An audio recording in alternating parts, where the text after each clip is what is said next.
This is WCN, the Whole Care Network. You talk, we listen. Content presented on the following podcast is for information purposes only. Views and opinions expressed during this podcast are solely those of the individuals involved and do not necessarily represent views of the Whole Care Network. Always consult your physician for medical and fitness advice, and always consult your attorney for legal advice. And thank you for listening to the Whole Care Network.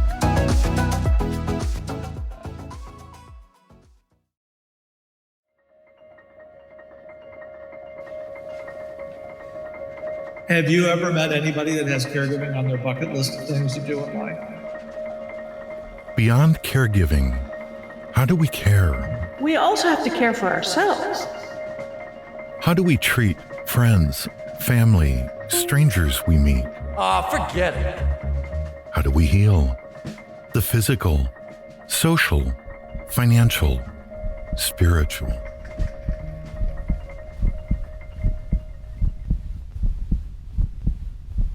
Hello.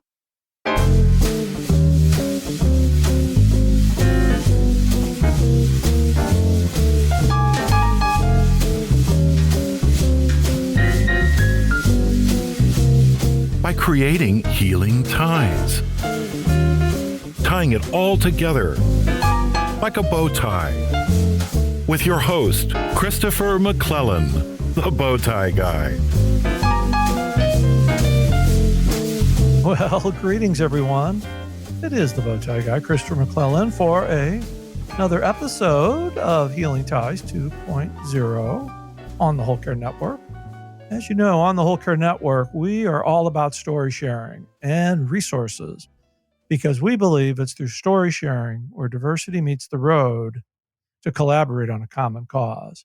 And our common cause is supporting caregivers before, during, and after caregiving ends. And as you know, we're celebrating National Family Caregivers Month with the reboot of the popular Healing Ties podcast. Now, I'm the one that thinks it's popular, but I've had a few people tell me that too, with our 30 and 30 podcast to celebrate National Family Caregivers Month.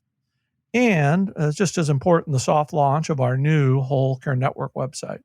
So when you get a chance, please visit our new website. Well, you got to go to the old site to visit the new site, but you'll figure it out at wholecarenetwork.com. And you'll also get an opportunity to meet Bo. That's because Bo ties things together on the Whole Care Network. When you see Bo, you're going to get it 100%. I just know it. And during the soft launch, we'll be asking our listeners to provide us with feedback on the new site so we can continue to build our site where you can easily find your favorite podcasts, favorite blogs, and videos. Oh, and by the way, you'll be able to search content on the Whole Care Network via our 4 pillars of care: physical, social, financial, and spiritual health. All the content will be categorized by one or all 4 of those categories. So, and be on the lookout for our new YouTube channel featuring live shows, our streaming 24/7 radio station, and a few other changes coming to the Whole Care Network in 2021. Now, well, enough for me. Let's get on to our guest. My guest on this episode of Healing Ties is a certified caregiving consultant and certified caregiving educator, Theresa Wilbanks. Theresa is a dedicated caregiver to her 99-year-old father and is the owner of Sustainable Caregiving. Theresa works with family caregivers on both the emotional and practical challenges of caring for an aging parent and is passionate to help each family caregiver balance the trials and tribulations with care and compassion. And it's my great pleasure to welcome Theresa Wilbanks to Healing Ties. Theresa, we're doing it. We're finally doing it. Yeah, Christopher, thank you so much for having me. I am just so glad to be here after listening to you for so long. Well, I appreciate that. We've kind of know each other, but we do know each other because we have this genuine care about caregivers. But I know a little bit about your background, but let our listeners know from you why you're doing and how you're doing it. Yeah. So, as you said, I take care of my dad. I have to give credit to my husband. We're co-caregivers, and we've been doing that for about 7 years on site. And, the pandemic kind of changed things, but we just had a virtual 99th birthday party for him about a week ago. Oh, Yeah. fun. Yeah, that was awesome. And so 7 years ago, we moved back from France and I started caring for him, and it was going smoothly in the first few months. And then it kind of went off the rails, as he needed to stop driving and some other things happened. He had a stroke and so a hospitalization, rehab. And after I got through that period, and then even a few years later, I looked back and I realized it didn't have to be so hard. I mean, it was so emotionally challenging and I got into a place of burnout. And when Mhm. I looked back and saw that if I had handled some things differently, I had learned some things along the way, it would have been a Right. different experience. And I just felt, compelled to help other family caregivers. And I think that's kind of why we get into what we're doing, because we're in the midst of this caregiving experience. We learn quite a bit. We have days where we wish we could have known something beforehand, but that propels us to be advocates as we move forward. Absolutely. Yeah. And Yeah. yeah, and getting that period of burnout and then working out of that and looking back also was really helpful. It was painful, and yet extremely helpful. Well, I've got a number of things I want to ask you about, but I'm going to start out right about. I want to know about living in France Oh, and your yeah. decision to come back. I'm sure that you did it to take care of your father, but I'm sure that might have been a hard decision. It was hard. So we'd been over there 7 years and loved it. And I talked to dad probably every other day, just, conversation about this, that, everything. And at some point he had a fire and he had lit candles. He did that every day. He fell asleep. They burnt through the tray that he had them on into the dresser and it set the place on fire. And Oh, from a goodness. distance, yeah, I wasn't getting the whole story. I wasn't hearing exactly what had happened. Bit by bit, it came out that it was a lot more significant than what he was sharing. And I think that's when we decided we needed to kind of start our exit strategy from France and move back. And we did. And it was hard. We were really enjoying ourselves over there. But, it was the right thing to do because soon after that, he was diagnosed with AFib and had a stroke. And as I said, that, we really needed to be here and the timing was perfect. Well, and now you're here and you're just launching a course in November on sustainable caregiver. Can you tell our listeners about your course? Yes, and I need to share with you an update. It's the same content. The word course, I think, was kind of intimidating, especially to caregivers who are so busy. And the Okay. last thing I wanted to do was add another to do on the checklist. So it's just simply 12 strategies for sustainable caregiving. 12 Same, strategies. yeah, Very good. and Yeah. same exact content. And so what it is you'll receive 2 strategies a week to your inbox. And you can kind of read what they're about. And then there's some information on how to apply them seamlessly into your day. Again, I don't want to add more stress to the family caregiver.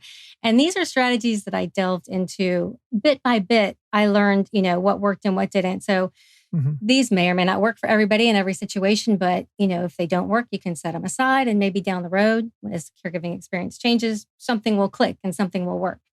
And you kind of figure out your own formula with them. But that's what it's about. And I just want to give back to the community because I know that, caregivers sacrifice a lot and they're doing it, without a lot of, they don't get a lot of recognition. They certainly don't get pay. And I just wanted to give back. Isn't it? It is a great feeling to be able to give back to caregivers is from your own personal experience because it's kind of like our motto here on the Whole Care Network. The best resources are usually from one caregiver to another.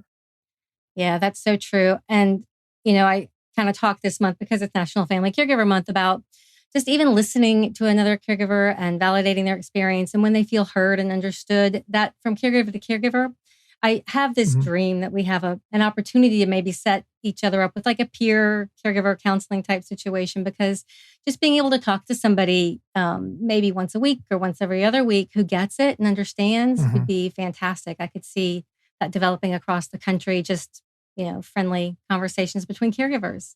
Friendly conversation. It's our stories that bind us together, and through those stories, we find three very important components: validation, resources, and respite. And that's why we're all doing what we're doing. Yeah, absolutely. But I know I've got a little insight. I want to see if I know you talk about some superpowers. Yes. So superpowers. Oh my gosh. When I look back and think about the things that I really could have used in the beginning, Mhm. they weren't on my radar at all. Boundaries, mindfulness, compassion, self-compassion. And when we have Mhm. compassion for ourselves, we're better able to give it to others. And then forgiveness. And they just all work together. And, the boundaries help protect us from burnout. And in the beginning, we're kind of mixing. We have folks helping us. They're in our homes. It's an intimate relationship. And we don't realize that we need to set boundaries. And then with our care recipient, if we haven't had those conversations or we haven't thought about how much is too much of our time and our energy to give before we get help, then we can find ourselves these boundaries being crossed and we're angry and frustrated and feel resentful and didn't even see it coming. And then the mindfulness helps us recognize when that boundary was crossed. And that's something that I've cultivated and practiced over years because that wasn't a place I was. My mind was constantly on the move. And I found that by calming it, I can recognize when those boundaries are crossed, can protect my compassion reserves, and then more easily able to forgive. Now, you just said something that I've not heard that in that phrase, compassion reserves. Can you Yes. expound on that a little bit? Because I think that's an awesome. I mean, I understand what it means, but I'd like if you could expound on that that because we tap into our reserves We all the do. time. We Yeah. so do. Yeah, as caregivers, and again, you start off by helping a little bit and you feel that, it just feels good to be giving. And then all of a sudden we're giving, giving, giving, and we don't realize that we've just given so much of ourselves that we've depleted our reserves. We can stop, we almost, stop feeling compassion for maybe our care recipient, others we might come into contact with ourselves. And, I started to recognize that. Like I used to feel compassion for everyone. And all of a sudden I only had enough. All I could do was just, manage myself. And and it was because boundaries were crossed. I like to Mhm. say, if you imagine yourself as, you're sitting on this cloud and you're holding this blue heart, and that blue heart is your compassion. And then Right. you see, the boundaries of the cloud, they fluctuate and they move, they're flexible. They're your boundaries. And as long as you're within those boundaries and you protect them and you maintain them, then you're protected and you're protecting your compassion reserves. So it's just an image I like to keep in my head as I start to feel like things are getting out of whack. I'm going to just sit in my happy cloud with my boundaries protected. Yeah. I Protecting love my this. compassion. Yeah, Yeah. because your boundaries get skewed while you're in the trenches of caregiving because you're so focused on caring for somebody else that all of a sudden you realize, oh goodness, I'm late for work. I've missed this day. I've all these things that we just kind of think that they're normal part of our day when really they're not. And you've given up a lot. You may have stopped that yoga class because, you have more doctor's appointments for your care recipient. And then you start to realize more and more if you've given up the things that are protecting you and your life, then you're right. They get out of whack. And to get them back in order it's a It takes a process. while, and It that's where takes the a while. resentment comes in, and that's Ex- where, oh goodness. So, one of the themes that's come up quite often as we do the 30 and 30 podcast, and I'd be interested in your take on this, is the not only the concept of self-care, but how hard it is for caregivers to recognize that is really an important part of their caregiving journey. I'd be interested to hear your feedback on that.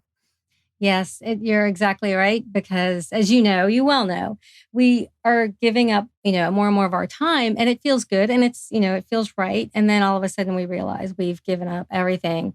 And you start with just your basic well-being and making sure you get to your doctor's appointments and getting enough sleep and nutrition. But then, you move on to the things that restore you. And if, you're Right. someone who used to love to travel and you can no longer travel, think about that was your passion. How can you incorporate some of that into your day? Maybe it's just 5 minutes learning a new language for the next place you'll go. It may be 5 years down the road, but just things that you can do, whether it's sitting with a cup of tea, meditating, journaling. Mhm. It's different for each person, and we have to redefine it maybe as the experience changes. And we also have to figure out how to fit it in those little blocks of time that we have available. And did you have a favorite thing that you like to do? Was it journalism or journaling, or what was your stress relief? Nature is my top go-to. So I'm able to get out and paddleboard in the mornings and watch the Oh, very sunrise. good. That's super helpful. Journaling, definitely. I could write for hours, and it's a stress relief. Yeah. And meditating has become, it's a new, I always feel like we're taking gifts away from this experience that we'll carry with us forever. And I am learning to, calm my mind. And that's going to, I think, help going forward. Yeah. And if I understand correctly, you have a book coming out in January. It is. And it's been delayed a bit. My editor is also a caregiver. And so she's had her care recipients been in the hospital twice in the last short bit of time. So it is coming out at the first of the year. And I'm very excited about that. And it's all about the strategies for sustainable caregiving. And it combines these strategies that we've been talking about, the help with the emotions. And then it adds in also the strategies that help the more practical matters, like how to find help. What help might you consider? Right. And what help is helpful? That's just that would be one chapter of the practical strategies. So I'm really, again, excited about being able to share all that I've learned and just hope folks can take away from it what will help them. Isn't it great to be able to give back? It really is. Yeah, it's really and that's what binds all of us together is we may not know each other personally, but we have this intuition about what the journey has been. Even if our journeys are different, we still get what's going on. And to be able to give back, I think that there's no greater gift than to be able to give back. Well, I think this is a great time to take our break. And, I have to forewarn you, as I do with all our guests, we put you on the spot. We want to know one fun fact about you that we haven't learned today and our listeners would like to know. And so you've got to put your thinking cap on. Okay, you're listening to Healing Ties on the Whole Care Network. We'll be right back. Tomorrow on Healing Ties 2.0. And a lot of our work and our training is really around like the real physical environment, the real things that are going on in people's homes. And it was important before the pandemic, and it continues to be important. People, 1 in 3 over 65 are going to fall. Well, just because you're home and you're isolating and all of the other parameters around how our lives have changed, that hasn't changed. One of the things that has changed, though, is if somebody takes a fall, how badly do you want to go to the emergency room? Hi, I'm Fritzi Grodion with Age Safe America. Please take this opportunity to listen to the podcast on the Whole Care Network and Healing Ties 2.0 about Age Safe America, about aging safely at home, and just a generally wonderful conversation with our host, Chris McClellan. Join us tomorrow and every day in November for 30 shows in 30 days. Healing Ties 2.0. Available at thewholecarenetwork.com/Healing Ties and wherever you listen to your favorite podcasts.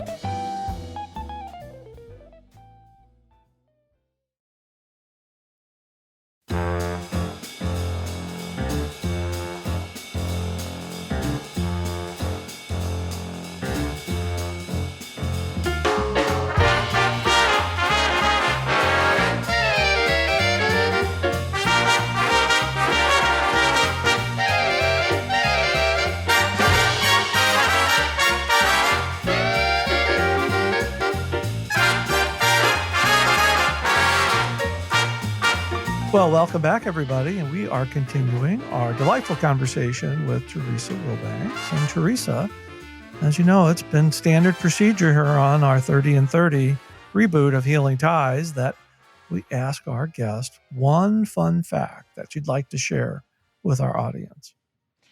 Well, I think that we've alluded to the fact that I'm sort of a nomad on hiatus, but the fun fact is that my husband and I owned a Volkswagen T5 camping van while we were in France. And it's the one that the top pops up and you sleep up in the top. And we traveled all over Europe in that van. We stayed for weeks in the snow in Austria while we skied, and we made the most of our time there with this van. It was true freedom. It was awesome. That, I have a strong desire to retire in Europe, especially Spain. And when I hear this story, it just kind of, I get kind of goosebumps about projecting what could be in the future. And you did it. Yes. And we were in Barcelona in our van. I can remember it clearly. It was just wonderful staying a little bit outside the city, took public transportation in, and that's what we used to do. And you met the most, wonderful people. And I'm so excited that you want to spend, your retirement there. That is fantastic. Yeah. Well, actually, with the goal is hopefully, you can work really anywhere now. I'm hoping by this time next year, we'll be doing the Whole Care Network from somewhere around the Mediterranean Sea and around Barcelona. So that's kind of my goal. And I'll share this with you. And I'm not sure I've talked about this on very much on our shows, but I learned through my caregiving experience, and now believe it or not, that's 6 years. Richard's been gone 6 years, but I recognized about a year ago that my life had really been devoid of goals. I had been in survival mode for so long. And even after he died, it was like survival. The grief was hard. And about a year and a half ago, I took a transatlantic cruise and just kind of fell in love with the area, met some folks over there. And it's kind of like I came back and realized my life has been devoid of goals. I have a goal to continue to grow the network and retire and live in Europe, and especially Spain. And it's made quite a difference in my life. And that's why when you're talking about boundaries and all these emotions and feelings, this has just connected with me 100%. I can't thank you enough for sharing all this. Oh, thank you, Christopher. It's been so great talking with you. Yeah. And I know where I'm going to come and get some tips on living in Europe now. Yes, definitely. I got to ask, do you think you'll ever go back? Oh, I would love to go back. Yeah, I know. I see, there's a caregiving opportunity on the horizon with my husband's parents. And then after that, we have so many friends in France and actually all over Europe. And I would love to do 6 months there and 6 months back here and just see how that works out. We're going to have a lot of conversations because that's my mindset too. And Theresa, with the stories that you share and the work that you do, you are certainly someone who's creating healing ties all around us. I can't thank you enough for joining me today. Thank you so much for having me. And before we let you go, please, I'm kind of out of step here, but before I let you go, please let our listeners know how they can contact you, all your information on the internet, because I want people to be able to be in touch with you. Thank you. Yes, sustainablecaregiving.com is the website. And if you go there, you'll see links to all of the social media, everything from LinkedIn, Instagram, Facebook. I have information out there on all those sites. And then also sustainablecaregiving@gmail.com. Please, I would love to hear from you. And if you want to go to the website and sign up for the strategies, they are free and you'll get 2 to your inbox every week. And there's also a Facebook page where we can interact and you can reach out to me anytime. Awesome. Thanks so much, Theresa. It's great to spend the time with you today. Thanks, Christopher. Okay, well, that does it for this episode of Healing Ties. And as you know, I'm your host, Christopher McClellan. You might know me as the Bowtie Guy. I've created a life to love after caregiving ends by sharing stories, resources, and being with awesome people like Theresa Wilbanks. Healing Ties is produced in the posh studios of Odd Box Production in downtown St. Louis, Missouri, and is part of the Whole Care Network. Check out the soft launch of our new Whole Care Network website and be sure to visit Bo. You got to meet Bo. And be sure to subscribe to Healing Ties wherever you listen to your favorite podcast. We'll see you for another episode of Healing Ties, tomorrow, as we continue our 30 in 30 days of podcast to celebrate National Family Caregiver Month. Thanks for listening. Take care. Bye for now.